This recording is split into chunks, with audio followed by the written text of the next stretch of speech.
வாழ முடியாது. விருப்பமில்லாத பொண்ணோடு கூட என்ன பண்ண முடியாது, வாழ முடியாது.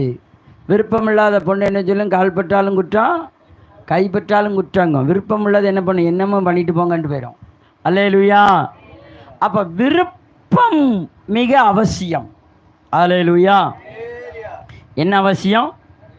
அப்போ தேவனுடைய விருப்பம் என்ன என்பதை நீங்கள் அறிய வேண்டும். அல்லேலூயா. அந்த விருப்பத்தை அறிந்தவர்களுக்கு படிப்படியாய் தேவன் என்ன பண்ணுகிறாரு, தன்னுடைய விருப்பத்தை தெரிகிறாரு. முதல்ல போய் பொண்ணு பார்க்குறோம், அப்படிதானே, ஈ அப்படிங்கிறோம். அப்புறம் அவங்களும் ஈ அப்படின்னு சொல்லிட்டு என்ன கொண்டு போய் தராங்க, கிளாஸில் காப்பி தான் தந்தாங்களோ, உங்களுக்கு காப்பியா டீயா, ஆமேன் தோத்துறோம், எனக்கெல்லாம் காப்பி தான் தந்தாங்க, ஆமேன் போதும். ஒரு மிச்சரு ஒரு லட்டு எல்லாம் தந்தாங்க. உங்களுக்கு என்ன தந்தாங்க? ஐயா ஒன்றுமே தரலையா கேரு, ஐயோ. அப்போ பாருங்க விருப்பம். அப்புறம் பொண்ணு பார்த்தேன், ஐயா எப்படி இருக்கு, எம்மா எப்படி, அப்புறம் ரெண்டே ரெண்டு ஆயிட்டாங்க, அவங்க விருப்பத்தை தெரிவிக்கிறார்கள். அப்படி தானே?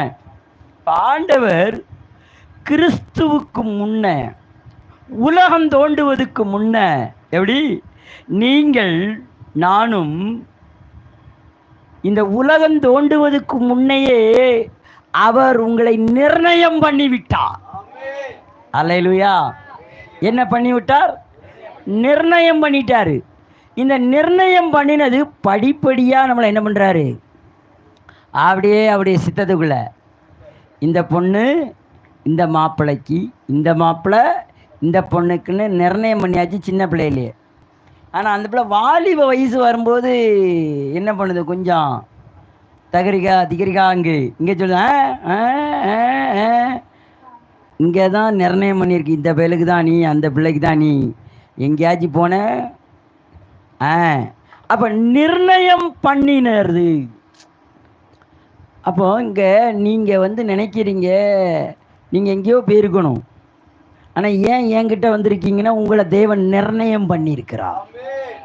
அல்லேலூயா. எங்கே தான் ஓடினாலும், எங்கே தான் உங்களை கூப்பிட்டாலும், எத்தனை பாஷர் தான் உங்களை வாங்க வாங்கன்னு வாழைப்பழம் வச்சு, அது வேற என்ன வெத்தலை பார்க்கலாம் வச்சு, நீங்கள் நிறைய பாஷை அப்படி தான் அழைக்கான். எப்படி அழைக்கன்னா, வாங்க வாங்க எங்கள் சபைக்கு வாங்க அப்படிங்கன்னா, நான் உங்களுக்கு எல்லாம் பண்ணித்தரேங்க. அவனுக்கே கஞ்சி குடிக்க வழி இல்லை, அவன் எப்படி கேட்டால் கேட்டுப்போ, என்னன்னு சொல்லிட்டு போ, எனக்கு என்ன, நான் உண்மையை தான் சொல்லுவேன், நான் இவன் விசுவாசியும் கலவங்க விரும்பலை.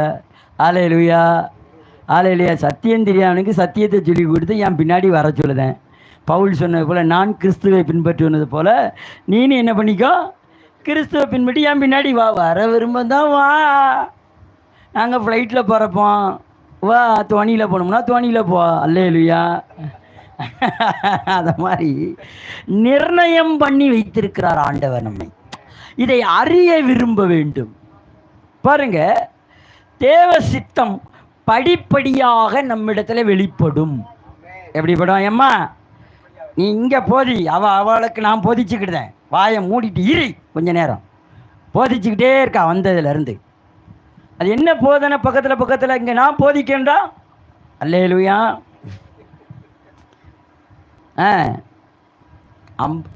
அன்போட வரவா, பெரம்போட வரவா, இல்லை மைக்கோட வரவா? அல்லேலூயா. சத்தம் கேட்டால் அவங்க சத்தியத்தை கேளு.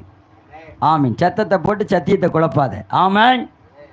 அப்போ பாருங்க, இது ஒரு தேவன் பேசுகிற நேரம், நமக்கு அறிவூட்டுகிற நேரம், உங்களை போதிக்கிற நேரம். என்ன போதிக்கிறாரு?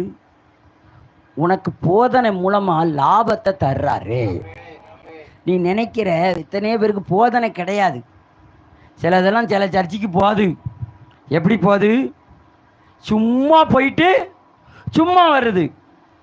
என்னத்தைய கூட்டத்தோட கூட்டமாக ஜெகஜபா என்ன நினச்சி அதான் தெரியாது.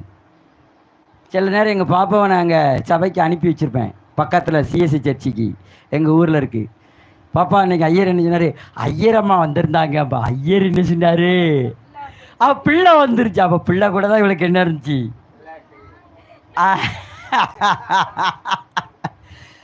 இங்கே நீ என்ன பண்ணணும்? லாபகரணமான காரியங்களை கற்றுக்கொள்ள வேண்டும். அல்லேலூயா.